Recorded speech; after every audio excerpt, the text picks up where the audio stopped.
Hi everyone, today I'm going to talk about our next step after we've used the slab roller and rolled our slab, what you want to do to prep your pieces for the hard slab technique.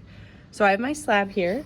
After I took it off, I went through and I actually put a little bit of water on the surface, and then I used my rib tool just to smooth it to make sure that it's not too dry as I'm moving it around a little bit. It gets rid of that canvas texture as well. This is also a good time that if you see any little air bubbles, what you could do is take your needle tool, you can poke them a couple times, just press all of the air out of that, and then go over it with your rib tool. So now I'm ready to start. I kind of created this form that's both angular, kind of like a box on two sides, and then it's got a curve on the other, so that way I can show you both of the techniques. So my model is no longer attached, but you can see I'm gonna need two straight walls. I'm gonna need one very curvy wall, and then I have these two kind of organic / geometric shapes for the front and the back. So now that I have all of my pieces, my first step is to lay them all out on the slab. And ideally, if you can fit them all on the same slab, you're in great shape. If you cannot fit them all on the same slab, that just means that you have to go back and try to cut a few more. So I can put them as close as possible together. That's a good way to kind of save some space. And that's exactly what I'm gonna do, just to try and conserve as much of the slab as possible. That's another nice thing about putting a little water down on your slab. Sometimes it holds your paper down just a little bit as you're tracing. All right, those two pieces fit really well there. My next two pieces I'm gonna put down at the bottom. These are my straight edge ones that need to be angular.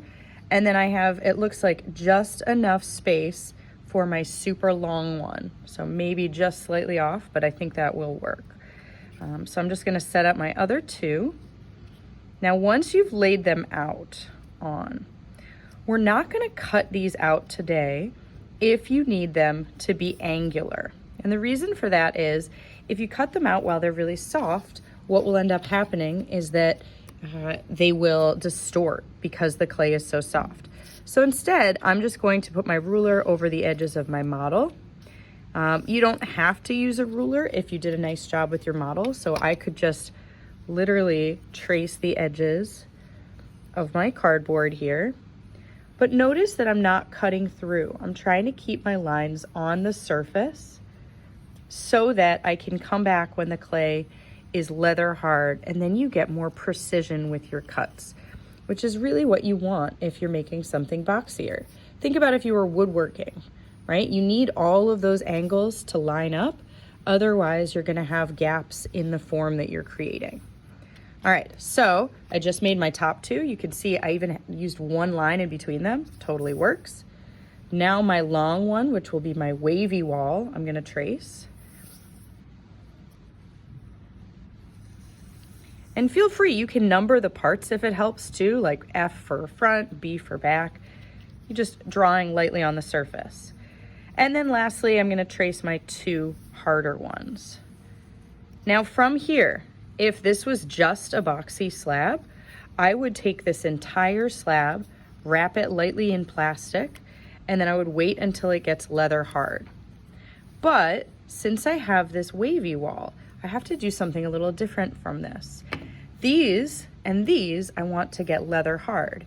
This one I need to stay soft enough that I can trace the edge of the form. So what I'm gonna do next is I'm actually going to cut this shape out. Typically I'd leave a little extra space between those, but in this case I kind of ran out of space, so we're just gonna go with it. So in this case, when I'm cutting through my clay, your clay is thicker than paper, so it's not just cut and done. You wanna use a ruler. You can use your needle tool or your knife, but just be careful not to hold it at an angle. You wanna make straight cuts. So I'm trying to hold it straight up and down, right along the edge of my ruler so I get the cleanest shape, okay? Now I'll cut out the other one. And I'm still not ready to use this today. I'm gonna want it to get a little bit harder before I start bending it, but I'll just talk about how you can wrap your pieces. So this piece, since I know that I'm gonna be curving it later, I want it to stay pretty wet. So in this case, I'm gonna wrap it in its own bag really tightly. If you need to, spray it once or twice. because remember that is my curvy wall, okay? For the other ones, I need them to get harder. So what I can actually do is put a piece of newspaper in between them or a piece of paper towel. Then I can just stack them on top and I can lightly cover them overnight. If it's just overnight, this is a great time to put them on your board because the board will help to soak out the moisture too, okay? These ones, we want to get leather hard for our next step. This one, we want to stay really plastic. So plan out what you need to do, roll out your slabs, mark your pieces on there, and then we'll talk about what you do with them in the next video.